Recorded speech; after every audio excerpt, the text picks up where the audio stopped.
யாராவது தமிழ் மக்களிடத்திலே போய் இந்த வீராப்பு பேச்சு பேசுகிறவர்களிடத்தில் தான் நான் கேட்கிறேன், வீர பேச்சு பேசுகிறவர்களிடத்தில் நான் கேட்கிறேன், யாராவது துணிந்து ஒரு தமிழ் மகனிடத்திலே தமிழ் தாயிடத்திலே ஆயுதம் எடுத்து போராட போகிறேன் என்று சொல்வீர்களா? சொல்லி போட்டு அடிவாங்காமல் நிற்பீங்களாங்க? இங்கே நாட்டில் வாழுகிறவர்களுக்கு தெரிந்த விஷயம் இது. வழியில் வாழ்கிறவர்களை பற்றி எனக்கு தெரியாது. சரியான வழியில் மக்களை வழி நடத்துறதுக்கு கொஞ்சம் சிந்தித்து செயற்பட வேண்டும். 50க்கு மேற்பட்ட பாராளுமன்ற உறுப்பினர்கள் தமிழ் பேசும் மக்களாக நாங்கள் இருப்போமாக இருந்தால், அதிலேயும் அவர் சொன்னதைப் போல சமஷ்டி ஆட்சி முறை வேண்டும் என்று சொல்லுகிறவர்கள் தான் அனைவரும். நாங்கள் அந்த விடயத்திலே ஒன்றாக இருப்போமாக இருந்தால் முடிவெடுப்பது நாங்களாகத்தான் இருக்கும். எங்களுடைய தலைவர்கள் வரும் சமஷ்டியை கேட்கவில்லை மட்டுமல்ல, சமஷ்டி வேண்டாம் என்று சொன்னவர். சமஷ்டி வேண்டாம் என்று சொன்னோம், சமஷ்டி வேண்டும் என்று சொன்னோம், சமஷ்டிக்கு அப்பால் போய் தனிநாடு கேட்டோம். சம்பந்தன் ஐயா போன்றவர்கள், சுமந்திரன் போன்றவர்கள் இந்த நல்லாட்சி அரசாங்கத்தை பயன்படுத்தி செய்த விடயங்கள் என்று சொல்லி 50 விடயங்களை அவர் பட்டியலிட்டு சொல்றார். ஆனால் என்ன எங்க இருக்கிறவருக்கு விளம்பரப்படுத்த தெரியாது. அந்த நேரத்தில் நான் இருந்தால் வடிவ விளம்பரப்படுத்தியிருப்பேன். வடிவா நான் ஓன்டையும் ஃபேஸ்புக் லைவ்லேயே போட்டு காட்டிருப்பேன். என்ன பொது வேட்பாளர் ஏதோ சைன் பண்ணியிருக்கிறீங்க என்று சொன்னார். அப்போ நான் பகுதியாக சொன்னால் இவர் தான் பொது வேட்பாளர் போல என்று, அப்போ தான் நாங்கள் அடுத்த தேர்தலுக்கு வாக்கு கொஞ்சம் சேகரிக்கலாம், இவர் தான் பொது வேட்பாளர் போல என்று சும்மா நக்கலாக நான் சொன்னேன். சொல்ல அந்த அமைச்சர் சொல்கிறார், இல்லை அப்படி இல்லை, இவர்களுக்குத்தான். தமிழ் தலைவர்கள் ஜனநாயக ரீதியாகவும் சர்வதேச அரசியல் சூழலை பயன்படுத்தி தமிழரின் உரிமையை வென்றெடுக்கலாம் என்ற நம்பிக்கையிலும் போராடினார்கள். இன்று பல தலைவர்கள் நம் மத்தியில் இல்லை.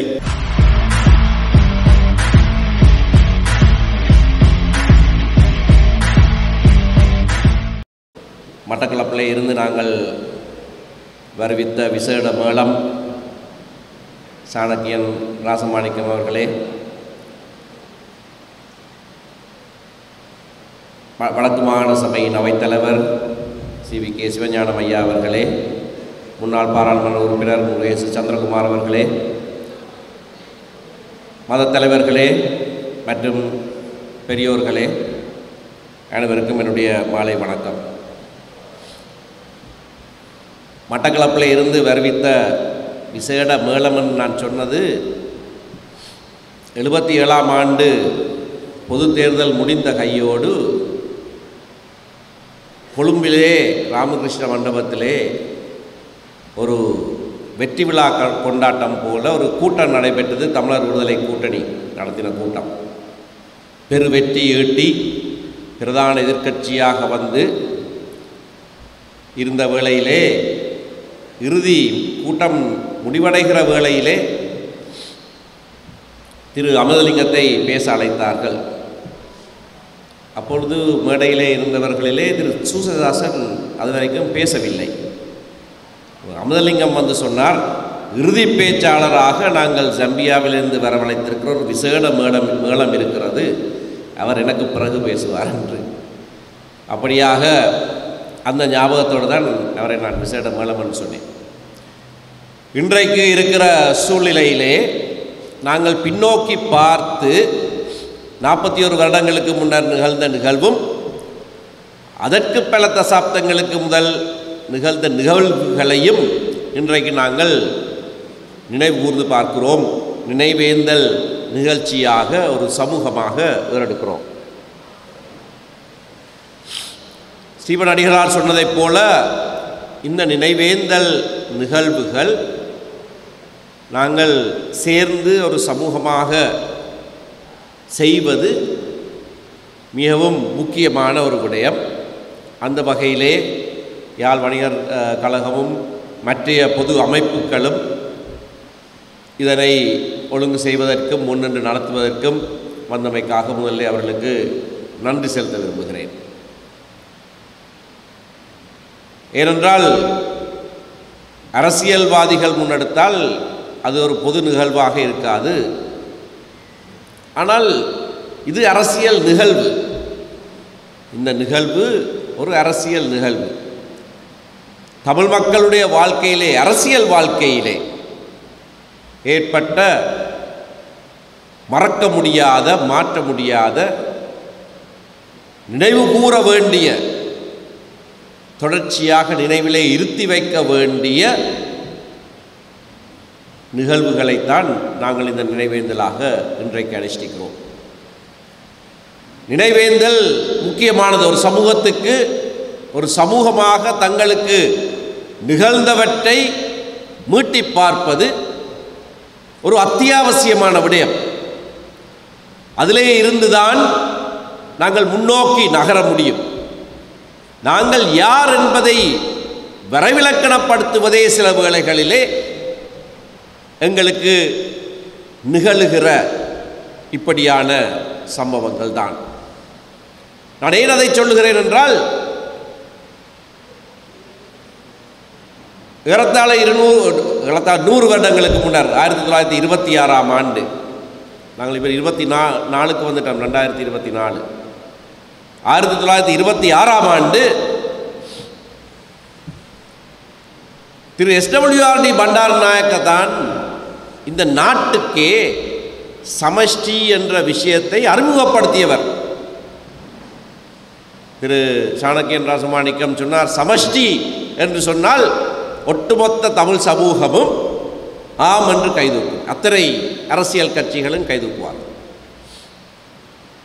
ஆனால் இந்த சமஷ்டி எங்களுடைய கண்டுபிடிப்பு அல்ல. இதை முதலிலே இந்த நாட்டுக்கு அறிமுகப்படுத்தியவர் SWRD பண்டாரநாயக்க. 5 கடிதங்கள் எழுதினார் 1926ஆம் ஆண்டு. த சிலோன் மார்னிங் லீடர் என்ற பத்திரிகைக்கு 5 கடிதங்கள் எழுதினார். இந்த 5 கடிதங்களிலேயும் இந்த நாட்டுக்கு உகந்த ஆட்சி முறை சமஷ்டி ஆட்சி முறை என்று சொன்னார். நான் நேற்று முன்தினம் சுவிட்சர்லாந்திலே தற்போது சுவிட்சர்லாந்து பாராளுமன்றத்துக்கு தெரிவு செய்யப்பட்டிருக்கிற ஃபாரா ரூமி என்கின்ற ஒரு பெண், இலங்கையைச் சேர்ந்தவர், அவரை சந்தித்த போது நான் அங்கே இருந்த சுவிட்சர்லாந்து தூதருக்கும் மற்றவர்களுக்கும் சொன்னேன். அந்த 5வது கடிதத்திலே, கடைசி கடிதத்திலே அவர் எழுதியிருக்கிறார், நான் சொல்லுகிற அந்த சமஷ்டி முறை சுவிட்சர்லாந்திலே இருக்கிற சமஷ்டி முறை போல இருக்க வேண்டும், த சுவிஸ் மாடல் ஆஃப் ஃபெடரேஷன் என்று சொல்றார். அந்த அளவுக்கு டீட்டெயிலாக, அந்த அளவுக்கு விவரமாக அவர் சமஷ்டியை நாட்டுக்கு அறிமுகப்படுத்தியவர். அந்த வேளையிலே எங்களுடைய தலைவர்கள் வரும் சமஷ்டியை கேட்கவில்லை மட்டுமல்ல, சமஷ்டி வேண்டாம் என்று சொன்னவர்கள், சமஷ்டி வேண்டாம் என்று சொன்னவர்கள். 1934ஆம் ஆண்டிலே வைத்திலிங்கம் ஐயா மட்டும், இலங்கை கம்யூனிஸ்ட் கட்சியைச் சேர்ந்த வைத்திலிங்கம் ஐயா மட்டும் சமஷ்டி வேண்டும் என்று சொன்னார். வைத்திலிங்கம் கெனமன் ப்ரொபோசல்ஸ், பீட்டர் கெனமனும் வைத்திலிங்கமும் சேர்ந்து சமஷ்டிக்கான ஒரு முன்மொழிவை வைத்தார்கள். அதிலே சமஷ்டி நல்லது, இந்த நாட்டுக்கு உகந்தது என்று அவர்கள் சொன்னார்கள். அதனை இலங்கை கம்யூனிஸ்ட் கட்சி தன்னுடைய தீர்மானமாக கூட நிறைவேற்றியிருக்கிறது. ஆகவே இலங்கைக்கு சமஷ்டி வேண்டும் என்று சொன்ன முதலாவது அரசியல் கட்சி இலங்கை கம்யூனிஸ்ட் கட்சி, நாங்கள் அல்ல. 30ஆம் ஆண்டுகளிலே டொனமூர் ஆணைக்குழு இந்த நாட்டுக்கு வந்தபோது, கண்டிய தலைவர்கள் போய் இந்த நாட்டுக்கு சமஷ்டி வேண்டும் என்று சொன்னபோது நாங்கள் அதனை எதிர்த்தோம், சமஷ்டி வேண்டாம் என்று சொன்னோம். 10 வருடங்களுக்கு 15 வருடங்களுக்கு பிறகு சோல்பரி ஆணைக்குழு இந்த நாட்டுக்கு வந்து மக்களை சந்தித்த போது திரும்பவும் கண்டிய பிரதானிகள் சென்று சமஷ்டி முன்மொழிவை வைத்தார்கள். தமிழ் தலைவர்கள் வேண்டாம் என்று சொன்னார். இந்த நாட்டிலே சிங்கள தலைவர்கள் அறிமுகப்படுத்தியதுதான் சமஷ்டி. இது பல இடங்களிலே சிங்கள பிரதேசங்களிலே நான் பேசுகிற போதெல்லாம் சொல்லுகிறேன். ஏனென்றால் சமஷ்டி சிங்கள மக்களுக்கு மாறானது, சிங்கள மக்களுக்கு எதிரானது என்ற பிரச்சாரத்தை முறியடிப்பதற்கு வேறு எண்ணத்தை நாங்கள் சொல்ல வேண்டும். நீங்கள் தான் இதனை அறிமுகப்படுத்தியவர்களே, அதப்படி உங்களுக்கு எதிரானதாக இருக்க முடியும்? அதப்படி உங்களுக்கு எதிரானதாக இருக்க முடியும்? நாங்கள் வேண்டாம் என்று சொன்னோம். அகில இலங்கை தமிழ் காங்கிரஸ் 50க்கு 50 கோரியது, கிடைக்கவில்லை. 48ஆம் ஆண்டு சுதந்திரம் கிடைத்த பிறகு 49ஆம் ஆண்டு குடியுரிமை சட்டம் நிறைவேற்றப்பட்ட போதுதான் அகில இலங்கை தமிழ் காங்கிரஸிலேயே உபதலைவராகவும் காங்கேசந்துறை பாராளுமன்ற உறுப்பினராகவும் இருந்த தந்தை செல்வா மனமாற்றம் அடைந்தார். பேரினவாதம் இதுதான், பெரும்பான்மை ஆட்சி பேரினவாதமாக மாறுகிற சந்தர்ப்பத்தை அங்கே நேரடியாக கண்டார்.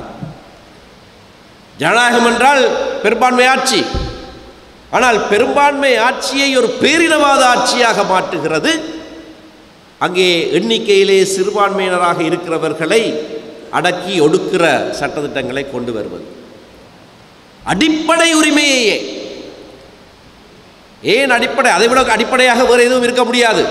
அந்த நாட்டின் பிரஜை என்று சொல்லுகிற உரிமையே இல்லாமலாக்குகிற சட்டம் பெரும்பான்மை பலத்தினாலே கொண்டு வரப்பட்ட போதுதான் இது பேரினவாத ஆட்சியாகத்தான் தொடர்ந்து இருக்கும் என்று தெளிவு பெற்று தமிழ் காங்கிரஸிலே இருந்து பிரிந்து சமஷ்டி கட்சி என்று அழைக்கப்படுகிற இலங்கை தமிழரசு கட்சியை 49ஆம் ஆண்டு டிசம்பர் மாதத்திலே ஸ்தாபித்தார். ஆகவே எங்களுடைய அரசியல் நிலைப்பாடு மாறியது. சமஷ்டி வேண்டாம் என்று சொன்ன நாங்கள் சமஷ்டி வேண்டும் என்று சொன்னோம். 52ஆம் ஆண்டு தேர்தலிலே மக்கள் அதை ஏற்றுக்கொள்ளவில்லை.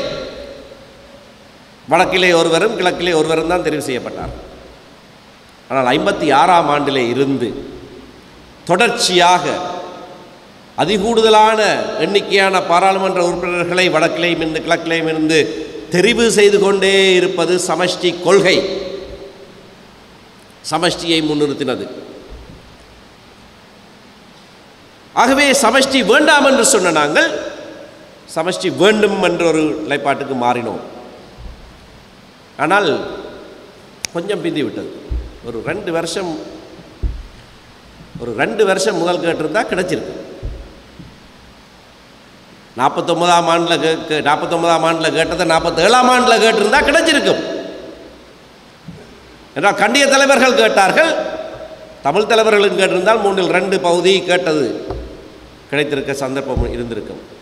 சோல்வரி பிரபு பின்னர் எழுதியிருக்கிறார் தான் விட்ட தவறை.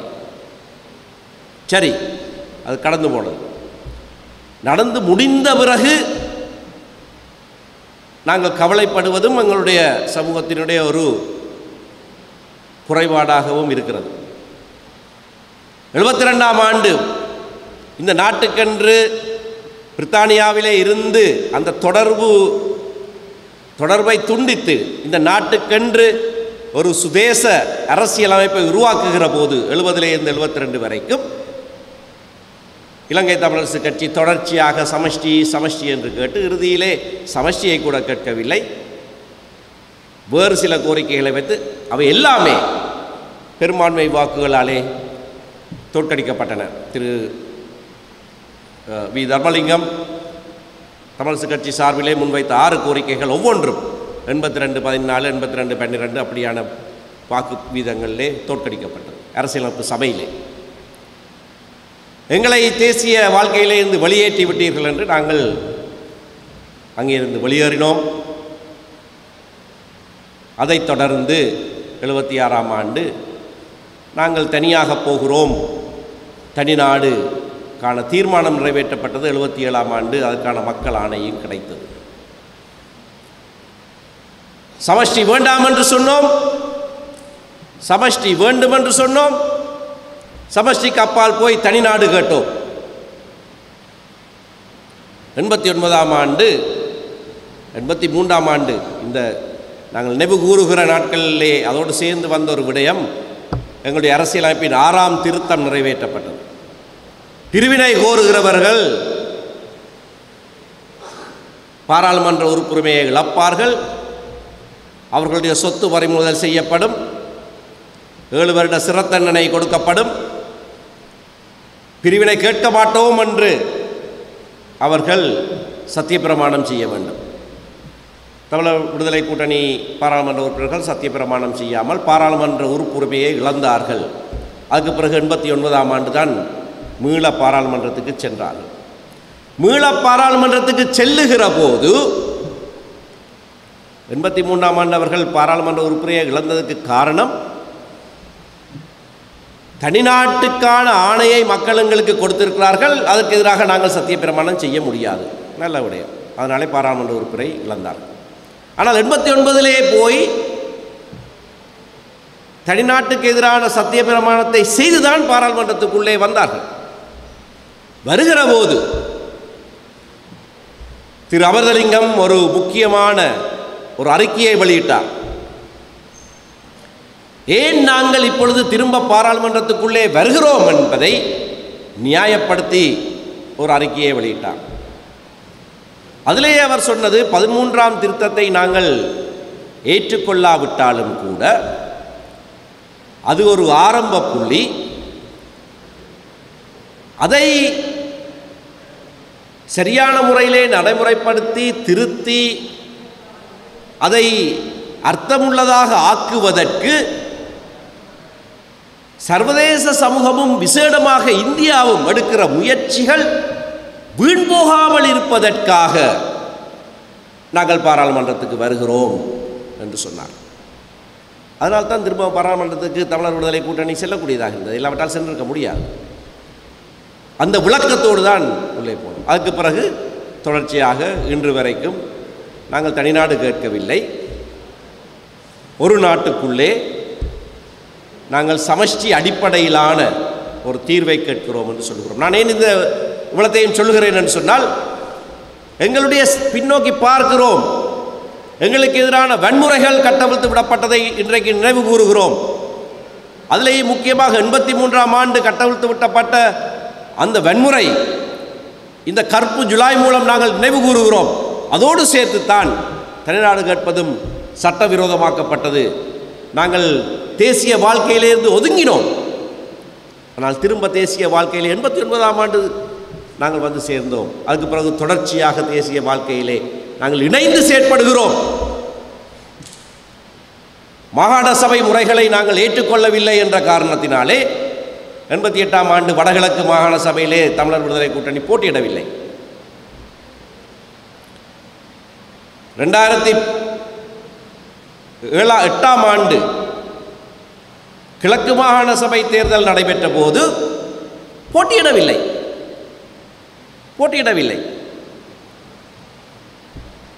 ஆனால் 2012ஆம் ஆண்டு ஆண்டுகளை பிள்ளையா சொல்லணும்.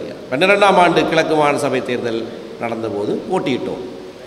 பிறகு 12 கிழக்கு மாகாண சபை, 13 வடக்கு மாகாண சபை போட்டியிட்டோம். கொள்கை மாற்றம் ஒன்று நடந்ததா இல்லையா? மாகாண சபையை நாங்கள் ஏற்றுக்கொள்ள மாட்டோம், மாகாண சபையிலே போட்டியிட மாட்டோம். 88ஆம் ஆண்டில் இருந்து 2012 வரைக்கும் மாகாண சபையிலே போட்டியிடாமல் இருந்தது எங்களுடைய கொள்கையாக இருந்தது. 2012 கொள்கை மாறி போட்டியிட்டோம். 2013 போட்டியிட்டோம். நிகழ்கிற விடயங்களையும் ஏன்னா யுத்தம் முடிவடைந்து விட்டது. அதான் ஒரே மாற்றம். 2009க்கு பிறகு யுத்தம் முடிவடைந்து விட்டது. அந்த புதிய சூழ்நிலையிலே சாணக்கியன் சொன்னதைப் போல ஆயுதம் இல்லாத சூழ்நிலையிலே எங்களுடைய மக்களை எப்படியாக ஈடேற்ற வேண்டும் என்பதை குறித்து எல்லாருக்கும் ஒரு தெளிவான சிந்தனை இருந்தது. எனக்கு தெரிந்த வரையிலே மாகாண சபையை நாங்கள் ஏற்றுக்கொள்ளாத மாகாண சபையை இனி ஏற்றுக்கொள்ளப் போகிறோமா இல்லையா என்று கொள்கை ரீதியான ஒரு மாற்றம் சம்பந்தமாக எந்த கலந்துரையாடலும் எங்கும் நிகழவில்லை. எங்களுடைய கட்சிகளை நிகழ இல்லை, வேறு ஒரு இடத்துலையும் நிகழ இல்லை. அதை ஏற்றுக்கொண்டுட்டோம். முந்தி போட்டியிடையில், ஆனால் இனி போட்டியிடத்தான் போகிறோம். எல்லாருமே ஏற்றுக்கொண்டார், மக்களும் ஏற்றுக்கொண்டார். ஏன் ஏற்றுக்கொண்டார்கள்? நிகழ்ந்த விடயங்களை அனுசரித்து இப்பொழுது இருக்கிற சூழ்நிலை என்ன, இனி எப்படியாக நாங்கள் எதிர்காலத்துக்குள்ளே எங்களுடைய மக்களுடைய உரிமைகள் சார்ந்து நாங்கள் செல்ல வேண்டும் என்பதிலே அனைவருக்கும் தெளிவிருந்தது. அப்படியான ஒரு தெளிவு இன்றைக்கு மக்கள் மத்தியிலே இருக்கிறது. அது எப்படியான தெளிவு? 225 பாராளுமன்ற உறுப்பினர்கள் இருக்கிற இடத்திலே 70% 75% தான் சிங்களவர். நாட்டிலே 25% தமிழ் பேசுகிறவர்களாக இருந்தால் 52 பாராளுமன்ற உறுப்பினர்களாவது குறைந்தது தமிழ் பேசுகிறவர்களாக இருக்க வேண்டும். இருக்கிறோமா? இருக்கிறோமா? இல்லை, இல்லை. ஒரு பேரினவாதம் எங்களை அடக்குகிறது என்று சொல்லுகிறோம். அது சிங்கள பேரினவாதம் என்று சொல்கிறோம். சிங்கள மக்கள் அல்ல, சிங்கள பேரினவாதம் எங்களை அடக்குகிறது. உண்மை. வன்முறையை பயன்படுத்துகிறது, ஆட்சி அதிகாரங்களை பயன்படுத்துகிறது, பெரும்பான்மை பலத்தை பயன்படுத்தி ஒரு பேரினவாத ஆட்சியாக நடத்துகிறது. உண்மை. இதற்கு ஈடு கொடுக்க வேண்டுமாக இருந்தால்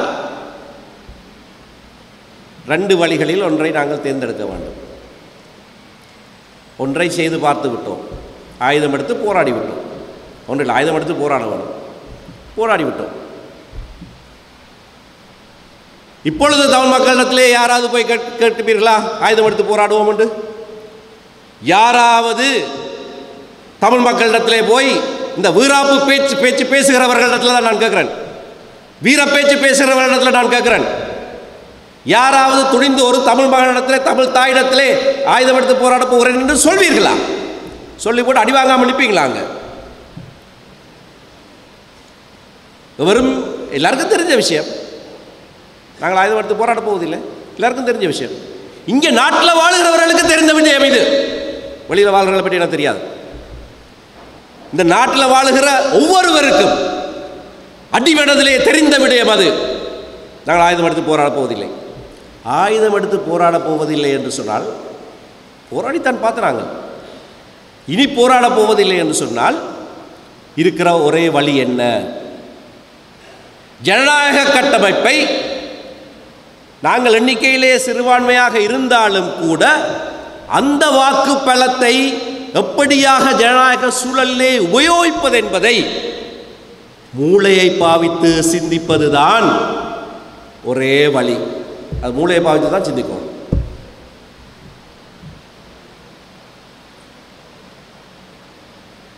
ஆறுதலாக அமைதலாக அமர்ந்திருந்து சிந்தித்து வியூகங்கள் வகுத்து செயற்பட வேண்டும்.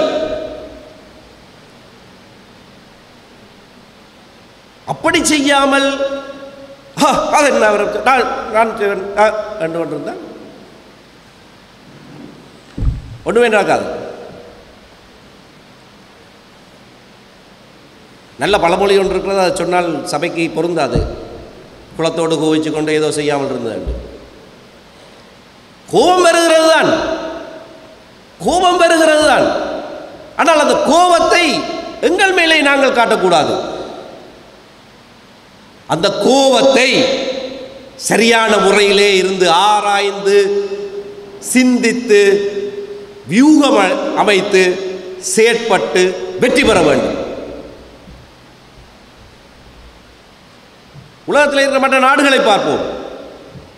இதைவிட சிறிய எண்ணிக்கையானவர்கள் ஜனநாயக கட்டமைப்புகளை தங்களுடைய வாக்கு பலங்களை எப்படியாக உபயோகிக்கிறார்கள் என்று பார்க்க வேண்டும். சமஷ்டி கட்டமைப்பு வேண்டும். நாங்கள் பெரும்பான்மையாக வாழுகிற பிரதேசங்களிலே எங்களுக்கு ஆட்சி அதிகாரம் கிடைக்க வேண்டும்.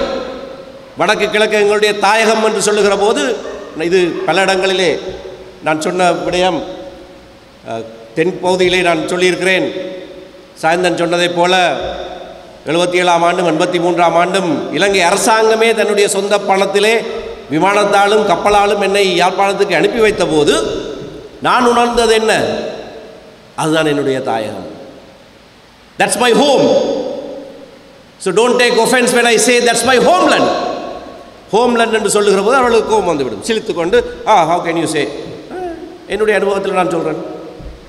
Your government was not willing to protect me in its own capital city. It couldn't protect me in your own capital city. The government knew that I would be safe in my home, only in my home, and that's my homeland. என்னுடைய கருப்பு ஜூலை அனுபவமும் 77ஆம் ஆண்டு அனுபவத்தையும் நான் சிங்கள மொழியிலேயும் ஆங்கில மொழியிலேயும் தெற்கிலே சொல்லுகிற போது இதைத்தான் சொல்லுகிறேன். அதுதான் நான் என்னுடைய தாயகம் சொல். அதுக்கு பிறகு ஒரு ஒன்றும் சொல்லலாது. அது அந்த கட்டமைப்புகளுக்கு வேண்டும். ஆனால் பெறுவதற்கான வழி என்ன? சாணக்கியன் சொன்ன பெறுவதற்கான வழி என்ன? வீரப்பேச்சு பேசிக்கொண்டு திரிவதா?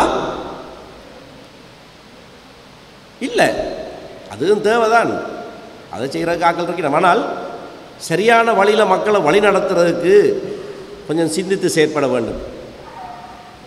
50க்கு மேற்பட்ட பாராளுமன்ற உறுப்பினர்கள் தமிழ் பேசும் மக்களாக நாங்கள் இருப்போமாக இருந்தால், அதிலேயும் அவர் சொன்னதைப் போல சமஷ்டி ஆட்சி முறை வேண்டும் என்று சொல்லுகிறவர்கள் தான் அனைவரும். நாங்கள் அந்த விடயத்திலே ஒன்றாக இருப்போமாக இருந்தால் முடிவெடுப்பது நாங்களாகத்தான் இருக்கும். யார் ஆட்சியிலே இருப்பது என்பதை முடிவெடுப்பது நாங்களாகத்தான் இருக்கும். அத்தகைய பேரம் பேசும் சக்தியை எங்களுடைய கையிலே வைத்துக்கொண்டு அதை நாங்கள் பாவிக்க மாட்டோம். நாங்கள் பாவிக்க முறையில் ஏன்னா எங்களுக்கு உங்களோட கோபம் இனிமேல் எங்களோட வாக்குகளுக்கு வந்துடாதேங்கோ. நாங்கள் வாக்களிக்க மாட்டோம். முதுவை திருப்பி கொண்டு நிற்கிறது. என்ன பலன்? அவர்களுக்கு தான் பலன், அவர்களுக்கு தான் பலன். நாங்கள் வாக்களிக்காட்ட அவர்களுக்கு தான் பலன். எங்களிடத்தில் 25% வாக்கு இருக்கிறது. வேணுமா? வாரியா? பேசுவோமா? அதுதான் சாமர்த்தியம். 2 வேட்பாளர்கள் இருக்கிற போது அது கொஞ்சம் கஷ்டம். சில வேளையில் ஒரு தடவையில் நடந்தது 2015. 3 பேர் இருந்தால் 4 பேர் இருந்தால் எங்களுடைய 25% பலம் 80% போல தோன்றும். அதை பாவிக்க தெரியாதவர்களா நாங்கள்? ஏன் நினைவேந்தல் நிகழ்ச்சியில் இதை பற்றியெல்லாம் பேசுகிறான்னு யோசிக்கிறாங்க. நினைவேந்தல் என்றால் நாங்கள் சாம்பலாகி போனவர்கள் ஃபீனிக்ஸ் பறவையை போல அந்த சாம்பல்லேருந்து எழுந்து வர வேண்டும். நினைவேந்தல் நிகழ்வுகள் நம்பிக்கையூட்டுகிற நிகழ்வுகளாக இருக்க வேண்டும். வெறுமனே ஒப்பாரி வைக்கிற நிகழ்வுகள் அல்ல. அந்த ஒப்பாரிகளை நினைத்து நாங்கள் அதிலேருந்து மீண்டெழுகிறதை பற்றி பேச வேண்டும். அதை பேசுகிற போது ஆற அமர இருந்து சிந்தித்து வியூகம் அமைத்து 25% தான் சரி, 20% தான் சரி, 12% தான் வச்சுக்கொள்ளுங்க. அதை எப்படி பாவிப்பது? அதை எப்படி தீர்மானிக்கிற சக்தியாக பாவிப்பது? அதை செய்வோமாக இருந்தால் அதுதான் நாங்கள் உய்வதற்கான வழி. அதுதான் நாங்கள் அந்த சமஷ்டியை அடைவதற்கான வழி. அதுதான் இந்த நாட்டிலே நாங்களும் சமபிரஜைகள் என்ற சொற்றொடருக்கு ஒரு கருத்து இருக்கிறது. சமமானவர்கள் என்பது மட்டுமல்ல, சமபிரஜைகள். பிரஜையாக எங்களுக்கு சம உரித்துண்டு, ஒரு மக்களாக எங்களுக்கு சம உரித்துண்டு என்பதை உறுதி செய்வதாக இருக்கும். அப்படியான ஒரு அணுகுமுறையை நாங்கள் கடைப்பிடிக்க வேண்டும். இங்கே ஒற்றுமை என்றெல்லாம் சொல்லப்படுகிறது. இந்த ஒற்றுமையெல்லாம் எனக்கு பெரிதாக தெரியவில்லை. நாங்கள் சேர்ந்து இயங்க வேண்டியது 77ஆம் ஆண்டிலே எப்படியாக இலங்கை தமிழர் விடுதலை கூட்டணி மேடைகளிலே தலைவர் அஷ்ரஃப் அண்ணன் அமிர்தலிங்கம் பெற்றுத்தராவிட்டாலும் தம்பி அஷ்ரஃப் தமிழீழம் பெற்றுத் தருவேன் என்று முழங்கினதைப் போல முஸ்லீம் மக்களும் நாங்களும் சமஷ்டியை நோக்கி கைகோர்த்து நடக்க வேண்டும். இந்த தமிழர் விடுதலை கூட்டணியிலே தலைவர் தொண்டமானும் ஒரு அங்கமாக இருந்தார். மலையக சகோதரங்கள் வடக்கு கிழக்கு வெளியே வாழுகிறவர்கள், அவர்களுடைய உரித்துக்களையும் நாங்கள் எடுத்து நாங்கள் தமிழ் பேசுகிற சமூகமாக நாங்கள் ஒரு குறித்த இலக்கை, வெவ்வேறு இடங்களிலே வெவ்வேறு தேவைகள் இருக்குது, வெவ்வேறு வித்தியாசமான சூழ்நிலைகள் உண்டு. ஆனால் இந்த ஒரு இலக்கை வைத்து நாங்கள் நகருவோமாக இருந்தால் ஒரு ஜனநாயக கட்டமைப்பிலே, ஒரு ஜனநாயக சூழலிலே நாங்கள் வென்றே ஆக வேண்டும். அதற்கான வழியை இந்த சாம்பலிலே இருந்து சிறகடித்து பறக்கிற ஃபீனிக்ஸ் பறவையைப் போல எழுவோம் என்று சபதம் எடுத்து இந்த நினைவை நாங்கள் முடித்துக்கொள்வோம். கருப்பு ஜூலை நினைவேந்தல் நிகழ்வுண்டு யாழ்ப்பாணத்திலே நடக்கிறதாக, அதனை பார்த்துடன் இந்த நிகழ்விலே கலந்து கொள்ள வேண்டும் என்ற அடிப்படையிலே தீர்மானித்து இன்று கலந்து கொண்டிருக்கிற அந்த வகையிலே பல அமைப்புகள் பல தரப்பினரை ஒன்றிணைத்து ஒரு ஒற்றுமையாக இந்த நிகழ்வுகளை ஏற்பாடு செய்த எனக்கு தெரியாத ஏற்பாடு குழுவினர் யாரென்று, ஆனால் அந்த ஏற்பாடு செய்த ஏற்பாடு குழுவினருக்கு முதலாவது என்னுடைய பாராட்டுகளை நான் இந்த இடத்தை தெரிவித்துக் கொள்ள விரும்புகிறேன். உண்மையிலே இன்று இந்த முன் வரிசையில் இருந்து கொண்டு இந்த உரைகளை கேட்ட பொழுது பலருடைய உரைகளிலே 83ஆம் ஆண்டிலே நடந்த விடயங்கள், 83ஆம் ஆண்டு கலவரத்துக்கு முதல் நடந்த கலவரங்கள், 83ஆம் ஆண்டை தொடர்ந்து நடந்த பல விடயங்கள் எல்லாம் பற்றி பேசப்பட்டது. உண்மையிலே நான் பிறந்தது 1990ஆம் ஆண்டு. 83ஆம் ஆண்டு கலவரம் நடைபெறும் பொழுது நான் பிறக்கக்கூட இல்லை. ஆனால் இது எங்களுடைய இலங்கையிலே இல்லை என்று சொன்னால் எங்களுடைய தமிழ் மக்களுடைய வரலாறிலே ஒரு மிக முக்கியமான ஒரு சம்பவம் என்றது நாங்கள் பிறக்காவிட்டாலும் கூட இதை நாங்கள் அறிந்திருக்கிறோம். ஆனால் இன்று நாங்கள் எதிர்காலத்தை, சில விடயங்களை எதிர்காலத்தை நோக்கி பேச வேண்டும் என்று நான் நினைத்து விட்டேன். என்றால் கடந்த காலத்தை பற்றி பலர் பேசியிருந்தார்கள். இன்று என்னை போல 90ஆம் ஆண்டிலே இல்லை என்று சொன்னால் 90ஆம் ஆண்டுக்கு பிறகு பிறந்தவர்களுக்கு இந்த 83ஆம் ஆண்டிலே நடந்த பல சம்பவங்கள் உண்மையிலே தெரியாது. ஆனால் 83ஆம் ஆண்டிலே சம்பவங்கள் தமிழ் மக்களுக்கு எதிராக நடந்த அந்த வன்முறைகள் தெரியாவிட்டாலும் கூட அண்மை காலத்திலே எங்களுடைய சகோதரர் மாநகர சபையுடைய முன்னாள் உறுப்பினர் பேசியது போல இஸ்லாமிய சகோதரர்களுக்கு எதிராக நடந்த வன்முறைகள் எங்களுக்கு கண்முன்மை நடந்தது. ஏன்னா கடந்த 2019ஆம் ஆண்டுக்கு முதல் 18ஆம் ஆண்டிலே நானக்கன் மினுவாங்குட என்ற பிரதேசத்திலே பல வன்முறைகள் நடந்தது. 2014ஆம் ஆண்டிலே நானக்கன் அலுத்கம தர்கா டவுன் என்ற பிரதேசத்திலே பல வன்முறைகள் நடந்தது. அதே போல தான் வன்முறை என்று சொல்கிறது ஒரு திட்டமிட்டு ஒரு நாளிலே நடக்கிற வன்முறை மட்டுமல்ல, தினமும் என்கிற பிரதேசத்திலே வன்முறைகள் நடந்து கொண்டே இருக்கின்றது. இந்த வன்முறைகள் என்று சொன்னால் அது பல வகையான வன்முறைகளாக இருக்கலாம். வன்முறை என்று சொல்வது எங்களுடைய ஒரு சில ஒரு குறிப்பிட்ட நபர்களை பிடித்து வன்முறை செய்வது மட்டுமல்ல, இன்னொரு வகையான வன்முறைகளும் இருக்கின்றது. எங்களுடைய வர்த்தக சங்கத்துடைய தலைவர் சில விடயங்களை பற்றி சொல்லியிருந்தார். சகோதரர் அன்னராசா அவர்கள், அவருடன் நான் தொலைபேசியிலே சில விடயங்களை இந்த மீனவருடைய பிரச்சனைகளை நாங்கள் பேசியிருக்கிறோம். அவரும் சில பிரச்சனைகளை பற்றி பேசியிருந்தார். இவ்வாறாக அரசாங்கத்தினால் தொடர்ந்து எங்களுடைய வடக்கு கிழக்கு மாகாணங்களிலே அரசாங்கத்தினால் பலவிதமான அநீதிகள் எங்களுடைய மக்களுக்கு எதிராக செய்து கொண்டு வருகிறார்கள். ஆனால் இவை எல்லாத்தையும் பார்த்தால், இதிலே பல விடயங்கள் பேசியிருக்கின்றது, இவை எல்லாத்தையும் பார்த்தால் நாங்கள் தமிழ் மக்களுடைய அரசியல் ரீதியாக நாங்கள் கடந்த 30 வருடங்களாக 40 வருடங்களாக 50 வருடங்களாக நாங்கள் எந்த விதமான ஒரு தமிழ் மக்களுடைய அரசியலுக்கு நாங்கள் எதுவுமே செய்யவில்லை என்று சொன்னால் அதை நான் ஏற்றுக்கொள்ளவில்லை. ஏனென்று சொன்னால் நாங்கள் அரசியல்வாதிகளாக இல்லாட்டி பாராளுமன்ற உறுப்பினராக இல்லை என்று சொன்னால் இலங்கை தமிழரசு கட்சியின் ஆகிய நாங்கள் இல்லை என்றால் தமிழ் தேசிய கூட்டமைப்பு நாங்கள் இல்லாமல் விட்டிருந்தால் இன்று இந்த வடக்கு கிழக்கிலே தமிழ் மக்களும் இருந்திருக்க மாட்டோம். தமிழ் மக்களுக்கு அரசியல் தீர்வு என்று பேசுறதுக்கு ஒரு சந்தர்ப்பம் இருந்திருக்காது. மட்டக்களப்பு ஒரு சிறந்த உதாரணம். மட்டக்களப்பிலே இன்று நான் பாராளுமன்ற உறுப்பினராக தெரிவு செய்யப்பட்டதுக்கு பிறகு, நான் நினைக்கிறேன் 2020ஆம் ஆண்டு பாராளுமன்ற தேர்தல் நடந்ததுக்கு பிறகு எத்தனையோ வகையான குடியேற்ற திட்டங்கள், மகாவலி அதிகார சபையினூடாக ஒரு 10,000 பேரை குடியேற்றத்துக்கான திட்டங்கள், அதே போல் ஃபாரஸ்ட் டிபார்ட்மெண்ட் சிவில் பாதுகாப்பு படையினரை வைத்து ஒரு 1000 கணக்கான காணிகளை பிடிக்கிறதுக்கான திட்டங்கள், அரசாங்கத்துடன் சேர்ந்திருக்கிற அமைச்சர்கள் 1000 கணக்கான ஏக்கரை மீன் வளர்ப்பு இறால் வளர்ப்பு இப்படியான பல விடயங்களுக்கு பயன்படுத்துறதுக்கு செய்த முயற்சியெல்லாம் நாங்கள் தான் தடை செய்து வச்சிருக்கிறோம். அப்போ இப்படியான ஒரு நேரத்திலே நாங்கள் எதிர்காலத்திலே எதுவுமே நாங்கள் செய்யவில்லை என்று சொல்ல முடியாது. ஆனால் இன்னும் செய்யக்கூடிய பல விடயங்கள் இருக்குது. இன்னும் இதைவிட நாங்கள் சிறப்பாக சில விடயங்களை நாங்கள் செய்யலாம் என்றதிலே எந்த மாற்றமும் இல்லை. அரசாங்கம் ஒரு பக்கத்தால் எங்களுக்கு எதிரான விடயங்களை செய்து கொண்டு வந்தாலும் நாங்கள் சில விடயங்களை மாற்றங்களை செய்யலாம். இன்று நான் காலையிலே யாழ்ப்பாணத்தை நோக்கி வருகை தந்த பொழுது 2 பக்கங்களையும் பார்த்தால் வேண்டிய அளவு நிலப்பரப்பு இருக்கின்றது, 2 பக்கத்தையும் பார்த்தால் வேண்டிய அளவு வளங்கள் இருக்கின்றது. ஆனால் இந்த வளங்களை பயன்படுத்துவதற்கு எங்களுடைய கையிலே அரசியல் அதிகாரம் இல்லை என்றது உண்மை. ஆனால் அரசியல் அதிகாரம் இருந்த காலப்பகுதியிலும் கூட நாங்கள் இதைவிட சில விடயங்களை சிலதுகளை சிறப்பாக செய்திருக்கலாம். இன்று எங்களுடைய அரசியல் அதிகாரங்கள் இல்லை என்று சொன்னால் கூட சிறிய ஒரு உதாரணம், இந்த மாவட்ட ரீதியாக இருக்கும் நிர்வாக கட்டமைப்பு, மாவட்ட நிர்வாக கட்டமைப்பு எங்களுடைய கையில் இருந்தால் கூட நாங்கள் பல விடயங்களை செய்யலாம். இன்று யாழ் மாவட்டத்தை சேர்ந்தவர்களாக இருக்கட்டும், மட்டக்களப்பு மாவட்டத்தை சேர்ந்தவர்களாக இருக்கட்டும், 1000 கணக்கானவர்கள் காணி இல்லாதவர்கள் இருக்கிறார்கள், 1000 கணக்கானவர்கள் காணி உரிமை இல்லாதவர்கள் இருக்கிறார்கள். அதாவது தாங்கள் வசிக்கிற காணிகள் இல்லை, ஒரு விவசாய நில காணி இல்லை என்றால் ஏதாவது ஒரு பயிர் செய்கிறதுக்கான காணி, அதெல்லாம் இன்று நாங்கள் ஒரு மாவட்ட ரீதியாக மாவட்டத்தில் இருக்கும் நிர்வாகங்களை பயன்படுத்தி கூட நாங்கள் செய்யலாம். சாதாரணமாக காணி வழங்குறது என்று சொன்னால் பிரதேச அபிவிருத்தி குழு கூட்டத்தில் ஒரு காணி கச்சேரியை நடத்தி காணிகளை வழங்கக்கூடிய சூழல் இருக்கின்றது. இதை நாங்கள் இனி வருங்காலங்களை நாங்கள் செய்ய வேண்டும். நிச்சயமாக நாங்கள் செய்யணும். எங்களுடைய கடல் வளங்களை பார்த்தால் இந்த மீனவர் சங்கத்துடைய தலைவர் சகோதரர் அன்னராசா அவர்கள் பேசும் பொழுது சொல்லியிருந்தார், நானும் அவரிடம் பேசியிருந்தேன். இந்த கடல் அட்டைகளோடு சம்பந்தப்பட்ட ஒரு விடயத்தை தான் அவர் நினைக்கிறேன் மறைமுகமாய்ந்திரத்தை சொல்லியிருந்தார்.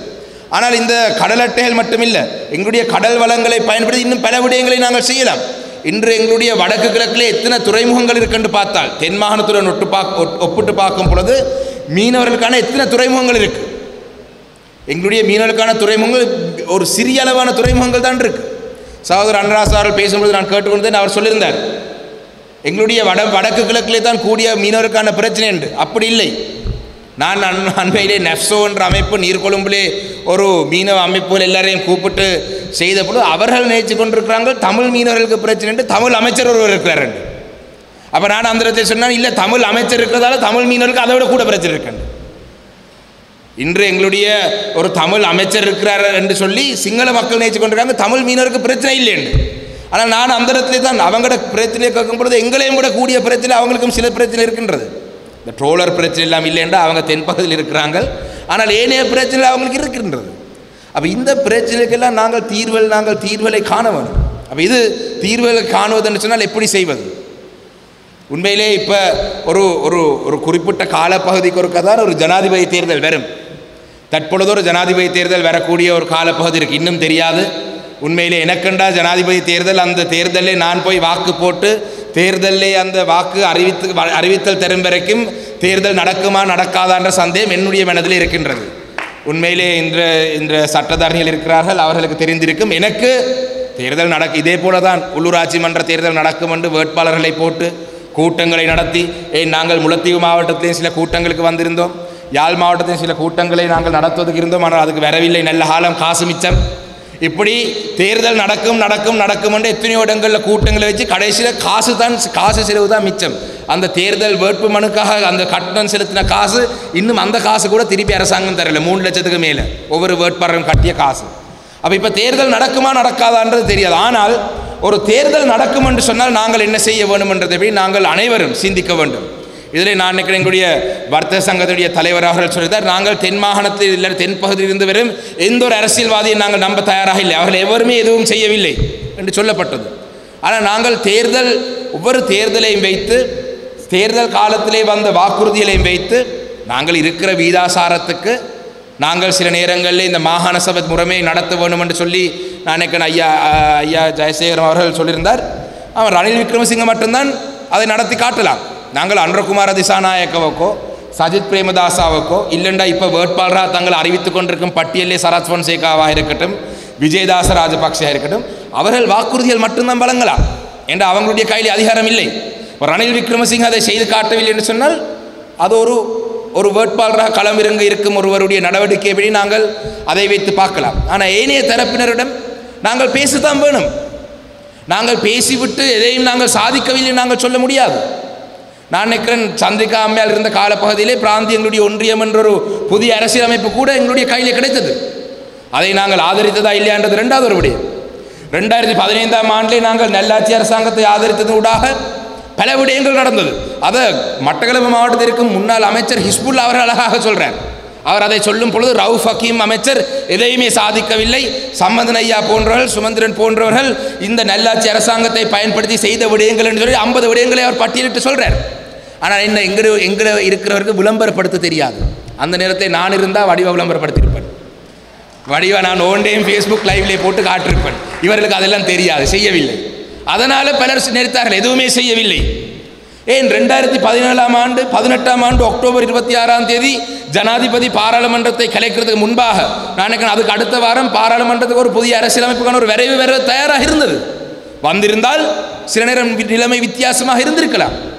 ஆனால் இன்று அந்த விரைவை பற்றி பேசுறது வளமை. ஒவ்வொரு கூட்டத்துக்கும் நாங்கள் போகும் பொழுது ஜனாதிபதி சில விடயங்களை சொல்லும் பொழுது தென் மாகாணத்தில் இருக்கிறவர்களே சொல்கிறார்கள், ஏன் சார் நாங்கள் 2017ஆம் ஆண்டு நாங்கள் மாகாண சபைகளை பற்றி நாங்கள் எல்லாம் பேசி இணங்கின அந்த தீர்வு இருக்குது, அந்த ஒப்பந்தம் இருக்குது, நாங்கள் அதை பயன்படுத்தலாம் தானே என்று ஜனாதிபதி அவர்கள் சொல்கிறார்கள். அண்மையிலே கூட பிரசன்ன ரணதுங்க அவர்கள் என்னை வேறொரு விடயமாக என்னை அழைத்து, வேறொரு விடயம் என்ற வேறொன்றும் இல்லை, இந்த யூடிஏயில் கடன் கொடுக்குற ஃபார்ம் இருக்கப்பா, அந்த 12% வட்டிக்கு ஏதோ கடன் கொடுக்குற ஃபார்ம் இருக்குது, அந்த ஃபார்ம் கொஞ்சம் வேணும் என்று கேட்டனால் அதை எடுக்கிறதுக்கு வேற சொல்லி சொன்னார். அந்த விடயத்துக்கு போன நேரத்தில் அந்த ஃபார்ம்லேயும் கிட்டத்தட்ட 40 கொடுத்து முடிஞ்சு இன்னும் 10 இருக்கு, யாருக்கும் வேணுமெண்டா சொல்லுங்க தாரன். இந்த ஃபார்ம் எடுக்க போன நேரத்தில் அவரே சொன்னார், ஜனாதிபதி அவர்கள் இந்த 2017ஆம் ஆண்டு 18ஆம் ஆண்டு நாங்கள் முதலமைச்சர் அந்த தயார்படுத்தி அந்த ஒப்பந்தத்தை பற்றி கேட்டிருக்கிறார்கள். இப்போ இப்படி ஒரு விடயமும் நடக்கவில்லை என்று நாங்கள் சொல்ல முடியாது. எங்களுடைய துரதிர்ஷ்டவசம் சில நடக்க வேண்டிய விடயங்கள் நடந்து முடியவில்லை. ஆனால் இப்போ மீண்டும் ஒரு சந்தர்ப்பம் பெறுது. இதிலே நான் சிவில் சமூகத்திலே இருக்கும் தலைவர்கள், சிவில் சமூக அமைப்புகள் இல்லாட்டி சிவில் சமூக பிரதிகளை நான் ஒருபொழுது நான் குறை சொல்ல போகிறதில்லை. ஏனென்றால் பாராளுமன்றத்துக்கு சென்று 4 வருடங்களுக்குள்ளே எனக்கே என்ன இது ஒரே கூட்டத்துக்கு போகிறது, பேசுகிறது, வாரது, அவங்களொன்றை செய்கிறேன்னு சொல்கிறது, வீட்டை வந்து பார்த்தா மாவட்டத்துக்கு வந்து பார்த்தா அது நடக்கவில்லை, காணியை விடுவிப்போம் என்று சொல்வார்கள், இங்கே வந்து பார்த்தா காணி பிடிக்கிறார்கள், இராணுவ முகாம்களை எழுப்புவோம் என்று சொல்வார்கள், இங்கே வந்து பார்த்தா இந்த இராணுவ முகாம் இந்த காணி வேணும்னு புதுசாக ஒரு ஸ்டிக்கர் ஒட்டி இருக்குது. இப்படி எனக்கு 4 வருஷத்திலே கஷ்டம் என்று சொன்னால் எங்களுடைய வர்த்தக சங்க தலைவர் போன்றவர்கள் நான் நினைக்கிறேன் 40-50 வருடங்களாக இதே போல எதிர்பார்ப்போடு இருந்திருப்பார்கள். நான் இந்த சிவில் சமூக அமைப்புகள் வந்து இந்த ஒரு பொது வேட்பாளர் என்ற விடயத்தை ஆராய்வதை இப்படி நான் ஒரு பொழுதும் நான் தப்பாக சொல்லவில்லை. ஏனென்றால் அவர்கள் உண்மையிலே ஒரு கவலையுடன், உண்மையிலே ஒரு மன உளைச்சலுடன், உண்மையிலே இது இனி கஷ்டம் என்ற ஒரு காரணத்தினால் தான் இதுக்கு பின்னால் செல்கிறார்கள். அவர்களுக்கு சரியான விடயங்களை இல்லை இப்படியும் வாய்ப்பு இருக்கு என்று சொல்கிற பொறுப்பு எங்களுக்கு இருக்கின்றது. ஆனால் இந்த தமிழ் பொது வேட்பாளர் விடயத்துக்கு பின்னுக்கு இருக்கும் ஒரு சில அரசியல்வாதிகளை நான் ஒரு பொழுதும் நான் ஏற்றுக்கொள்ள மாட்டேன். அவர்களை நாங்கள் மக்களுக்கு அவங்களை பற்றி மக்களுக்கு எடுத்து சொல்ல வேண்டிய பொறுப்பும் எங்களுக்கு இருக்கின்றது. நான் சின்ன ஒரு உதாரணம் ஒன்று மட்டும் சொல்கிறேன். கடந்த பாராளுமன்ற அமர்வு நடந்த பொழுது நான் இது சாட்சிக்காக சொல்கிறேன், மற்றவரிடம் ஊடக நண்பர்கள் கோலடிச்சு கேட்கலாம் நடந்ததா இல்லையாண்டு. நானும் எங்களுடைய அம்பாறை மாவட்டம் தேசிய பட்டியல் பாராளுமன்ற உறுப்பினர் கலையரசன் எம்பி, அத்தோடு எங்களுடைய சம்மதன் ஐயாவுடைய இடத்துக்கு தெரிவு செய்யப்பட்ட குகதாசன் ஐயாவும், அதோடு இன்னொரு அரசியல்வாதி, இந்த பொது வேட்பாளர் என்ற விடயத்தில் கையெழுத்து போட்டு ஒரு அரசியல்வாதியும் இருக்கும் பொழுது தென் மாகாணத்தில் இருக்கும் ஒரு முன்னாள் ஒரு அமைச்சர், தற்பொழுது ரணில் விக்ரமசிங்கருடைய ஒரு புரோக்கராக செயல்பட்டு கொண்டிருக்கும் ஒரு முன்னாள் அமைச்சர் வருகை தந்து அவருக்கு தமிழும் தெரியும். அப்போ அவர் ஒரு அளவு இவரை தட்டி சொன்னார், என்ன பொது வேட்பாளர் என்று ஏதோ சைன் பண்ணியிருக்கிறீங்க என்று சொன்னார். அப்போ நான் பகுதியாக சொன்னால் இவர் தான் பொது வேட்பாளர் போல என்று, அப்போ தான் நாங்கள் அடுத்த தேர்தலுக்கு வாக்கு கொஞ்சம் சேகரிக்கலாம், இவர் தான் பொது வேட்பாளர் போல என்று சும்மா நக்கலாக நான் சொன்னேன். சொல்ல அந்த அமைச்சர் சொல்கிறார், இல்லை அப்படி இல்லை, இவர்களுக்குத்தான் பிஸ்னஸ் சரியாக விளங்கும். ஏனென்றால் இந்த பொது வேட்பாளர் என்ற விஷயத்தை பேசினால்தான் பிரதானமான வேட்பாளர் அனைவரும் இவங்களை அழைத்து உங்களுக்கு எவ்வளோ காசு வேணும் எங்களை ஆதரவு தருவதற்கு சொல்லுவார்கள் என்றதை அந்த இடத்திலே சொல்லியிருந்தார். இது சிவில் சமூக அமைப்பில் இருக்கிற தலைவர்களுக்கு தெரியாது. இல்லாட்டி சிவில் சமூக அமைப்பில் இருக்கிற தலைவர்கள் இது நேரடியாக நீங்கள் காண மாட்டீர்கள். ஆனால் இது நடந்து கொண்டிருக்க ஒரு பக்கத்தால் நாங்கள் ஒரு ஜனாதிபதி தேர்தல் வரும் பொழுது நாங்கள் இந்த ஜனாதிபதி தேர்தலிலே நாங்கள் எவ்வாறு எங்களுடைய பேரும் பேச வேணும். இன்று நாங்கள் 13 எல்லா தலைவர்களும், நான் இன்று காலையிலே கூட வரும் பொழுது சொல்லியிருந்தேன், எல்லா தலைவர்களும் 13ஆம் திருச்சட்டத்துக்கு அங்கால பேசுகிற மாதிரியே இல்லை, ஒன்றும் இல்லை. No 13 minus no 13 plus only 13 என்று ஒருவர் சொல்கிறார். இன்னொருவர் சொல்கிறார் நாங்கள் 13 தமிழ் மக்களை அதை ஏற்றுக்கொள்ளவில்லை, அதை தாண்டி ஒரு தீர்வு என்று சொல்கிறார்.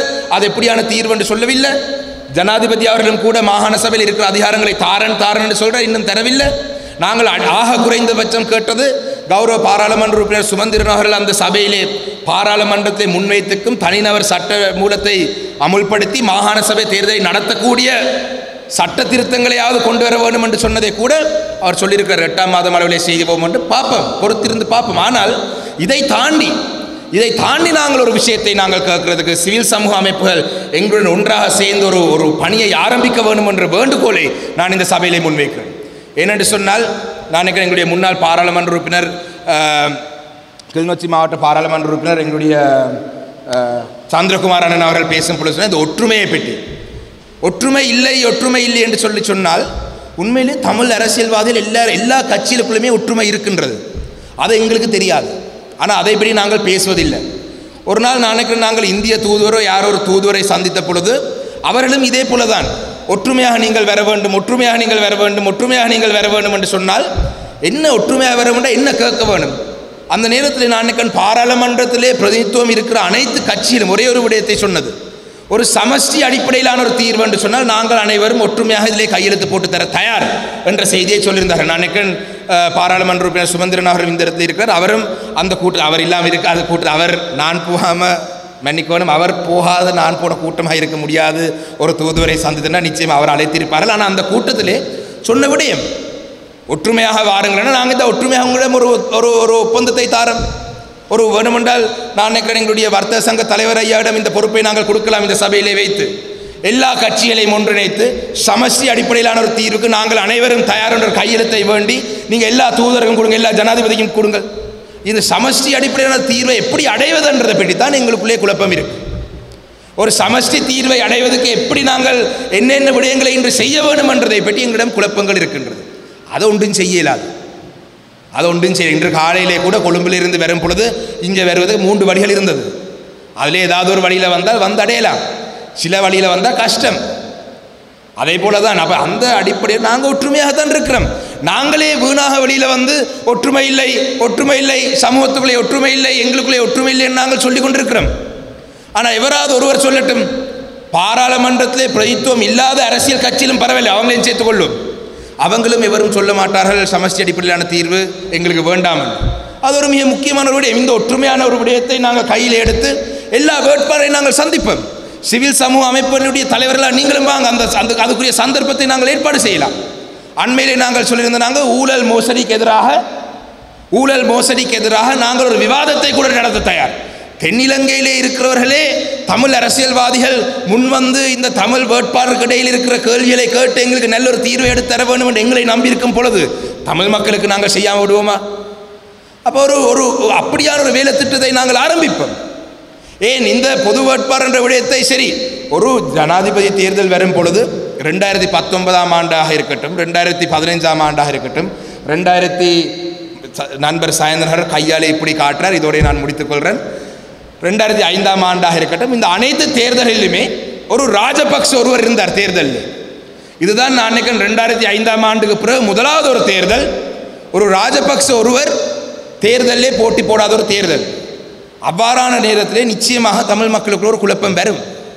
என்றால் ஒரு ராஜபக்ச ஒருவர் தேர்தலிலே போட்டி போட்டால் 2005ஆம் ஆண்டை விட்டு ஏனைய தேர்தல் அனைத்திலுமே ஒரு ராஜபக்ச ஒருவரை நாங்கள் தோற்கடிக்க வேண்டும் என்றதை நாங்கள் அனைவரும் உறுதியாக இருந்திருக்கிறோம். அப்போ இந்த ஒரு தேர்தலிலே ஒரு ராஜபக்ச இது இன்றைய நிலையிலே ஒரு ராஜபக்ச தேர்தலிலே போட்டி போடவில்லை. அப்போ இன்றைய நிலையிலே நாங்கள் தமிழ் மக்களுக்கு ஒரு நல்ல ஒரு அரசியல் தீர்வை தரக்கூடிய இந்த 3 வேட்பாளர் ஒருவர் வெல்ல போகிறார். எப்படியும் ஒரு ஆள் வெல்ல போகிறார். அப்படி வெல்லக்கூடிய ஒரு சூழல் வரும் பொழுது வடக்கு கிழக்கிலே வெளியிலே இருக்கும் தமிழ் மக்களை பற்றி நாங்கள் சிந்திக்க வேணும். நாங்கள் வடக்கு கிழக்கிலே நாங்கள் பெரும்பான்மையாக இருக்கிற பிரதேசத்தை நாங்கள் இருக்கலாம். சில நேரங்களிலே இந்த பொது வேட்பாளர், சில நேரங்களிலே ஒரு சில பொது வேட்பாளராக களமிறங்க தயாராக இருக்கிறவர்கள் வடக்கு கிழக்குக்கு வெளியிலே இருக்கும் தமிழ் மக்களுக்கு பாதகமான சில விடயங்களையும் செய்யக்கூடிய சூழல் வரலாம். போலரைசேஷன். நாங்கள் எங்களுடைய அங்கே வெளியிலே இருக்கிற தமிழ் மக்களை, வெளி மாவட்டங்களில் இருக்கிற தமிழ் மக்கள் அவரை கேட்பார்கள், வடக்கு கிழக்கில் எப்படி கேட்குறாங்கன்னா நீங்கள் போங்க வடக்கு கிழக்கு. கலவரம் என்றது இந்த நாட்டில் உருவாகிறது ஒரு சின்ன ஒரு விடயம். நாளைக்கு உங்களுக்கு தெரியும், மட்டக்களப்பிலே அம்பிட்டிய சுமன்றத்த தேர் என்று ஒரு அடாவடி பிக்கு இருக்கிறார். அந்த பிக்கு நாங்கள் போராட்டம் செய்கிற எல்லா இடத்தையும் வருகை தருவது. இப்போ நாங்கள் அடிக்கடி பேசிக்கொண்டு வரும் விடயம் இராணுவ புலனாய்வு துறைக்கும் நாட்டிலே நடக்கும் சில விடயங்களுக்கும் சம்பந்தம் இருக்குன்று பேசுகிறோம். அவர்களே ஒருவரை செட்டப் பண்ணி ஒரு பிக்குவை ஒரு அரைஞ்சு விட்டார் என்று சொன்னால் இலங்கை முழுவதும் ஒரு கலவரம் நடக்கும். 2 மணிக்கு அதுவும் காணும். அப்படியான ஒரு சூழல் கூட பொது வேட்பாளர்களை தமிழர்கள் கேட்டிருக்கிறார்கள்.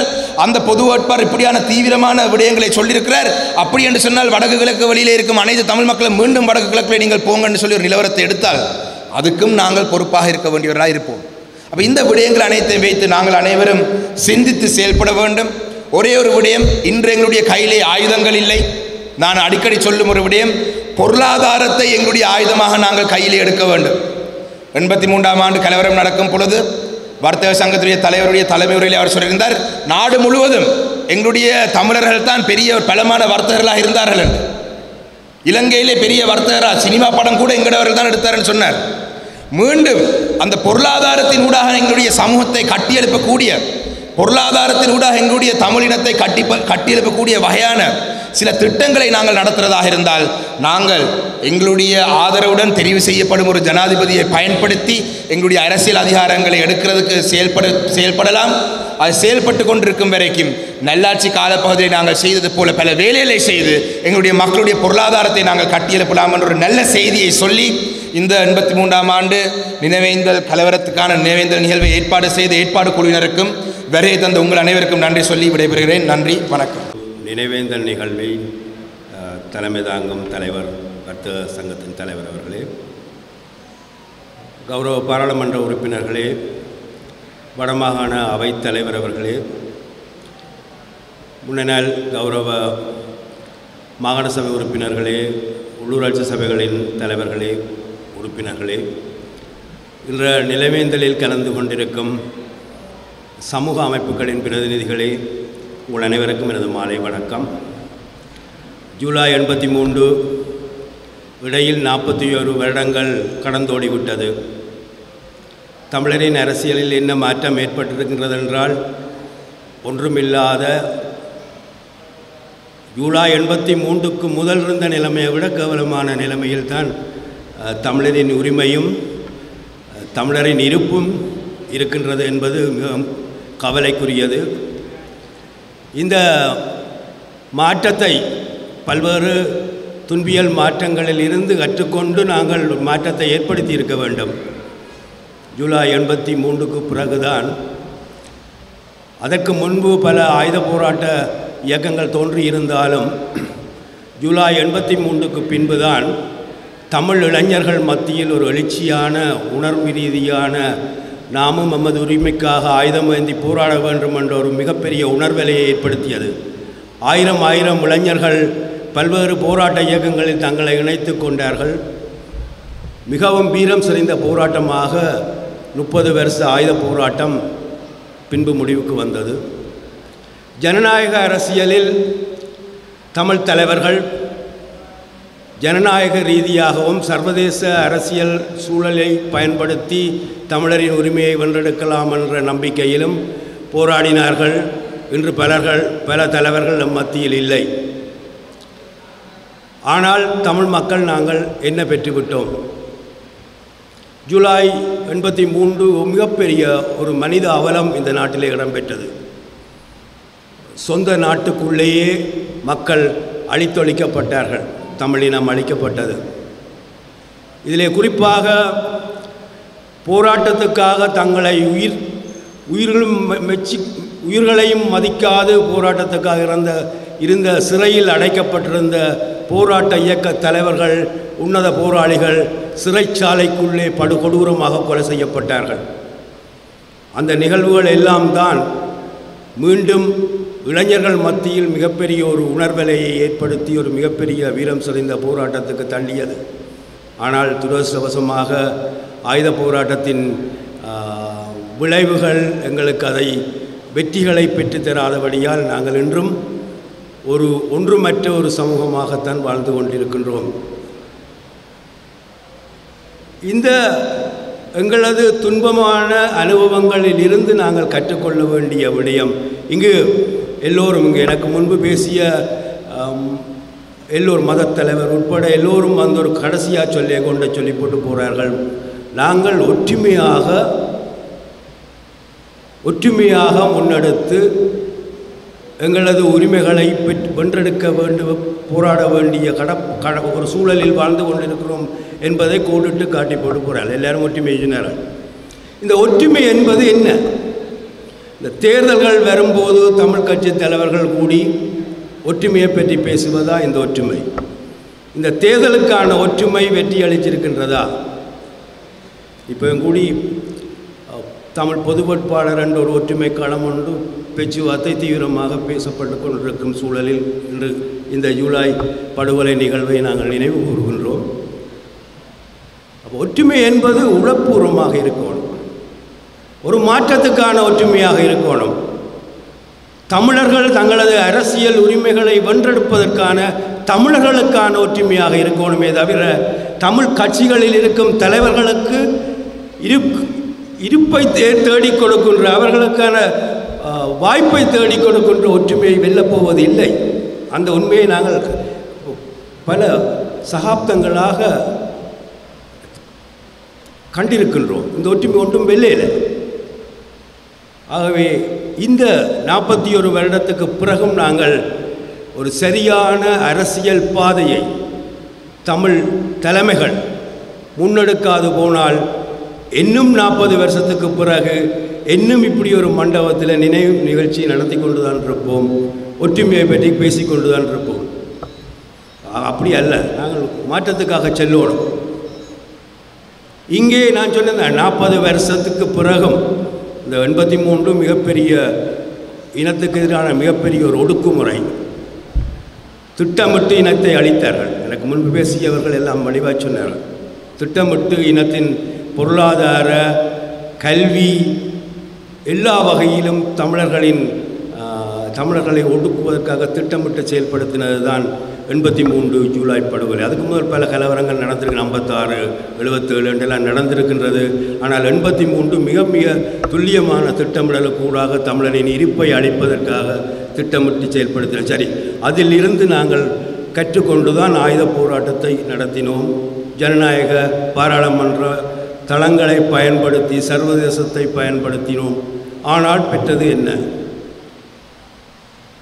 ஆகவே இனியும் நாங்கள் ஒரு மாற்று சிந்தனை, ஒரு யதார்த்தபூர்வமான அரசியலை பற்றி சிந்திக்காமல் வெறும் உணர்ச்சியை பேசி வாக்குகளை பெறும் அரசியலை துறந்து ஒரு முன்னேற்றகரமாக இந்த இனத்திற்கு வழிகாட்டக்கூடிய தலைமைகளுக்கு மத்தியில் ஒரு உண்மையான ஒற்றுமையை உருவாக்குவதற்கு நாங்கள் முயற்சிப்பதும் அதை செயல்படுத்துவதும் தான் நாங்கள் இவ்வளவு கற்றுக்கொண்ட பாடத்தின் ஒரு விளைவாக அதை ஏற்படுத்த முடியும் என்று நான் நம்புகிறேன். ஆகவே நான் அதிகம் பேசவில்லை, ஏராளமானவர் பேச இருக்கின்றார்கள், மக்கள் காத்திருக்கின்றார்கள்.